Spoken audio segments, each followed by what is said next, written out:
So ito na guys yung blister na kaabang-abang at hinihintay ng lahat. So ano ito guys? Ito yung Hirono na Kit Haring.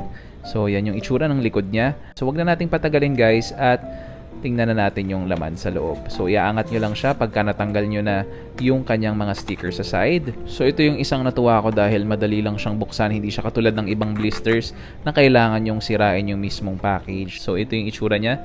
Meron siyang pusa sa ulo na parang itsurang si Elmo.